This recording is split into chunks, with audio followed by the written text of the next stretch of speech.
They weren't just angels. They were commanders of heaven who abandoned their posts, broke cosmic laws, and paid a price worse than death.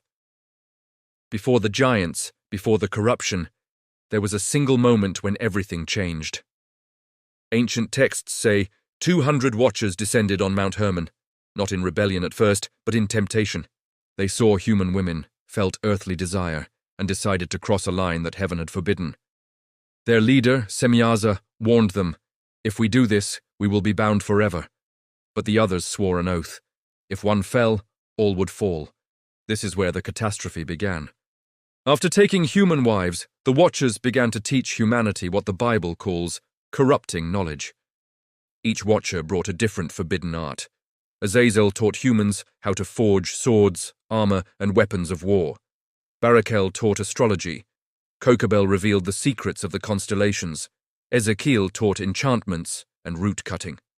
Arakiel revealed the motion of the earth.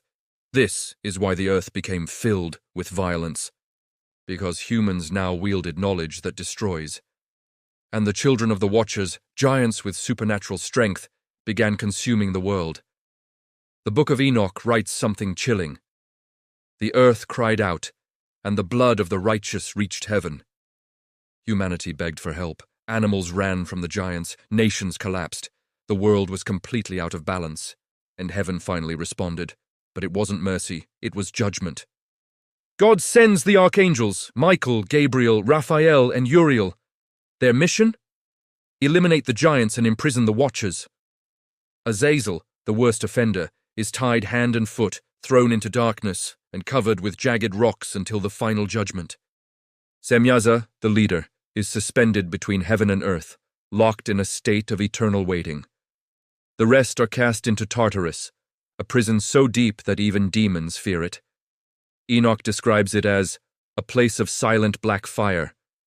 But one warning remained. Before the Watchers were imprisoned, God gave Enoch a message: their spirits would remain on earth.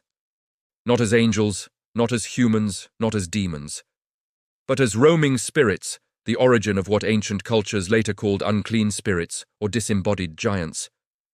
This is why in the New Testament, Jesus encounters spirits that wander, attack humans, and desperately seek bodies. Their origin began in the days of Noah. Here is where it gets darker. Enoch says the Watchers are imprisoned only until the final judgment. In other words, they are not gone permanently. Jesus himself hints at this mystery when he says, "As it was in the days of Noah."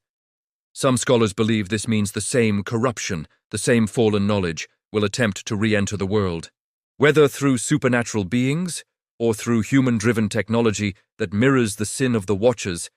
The boundary between heaven and earth may be breaking again. Enoch warns that in the last days, knowledge will increase rapidly. Secrets of the heavens and earth will be revealed again. Humanity will mix what should never be mixed. And spiritual corruption will mirror the pattern seen before the flood. In other words, history repeats, spiritual rebellion repeats, and the Watchers' influence never fully died. The story of the Nephilim didn't end with the flood. The story of the Watchers didn't end in prison. Their legacy shaped the world once, and according to prophecy, it may shape the world again. Thanks for watching. If you want to explore more ancient mysteries, be sure to follow.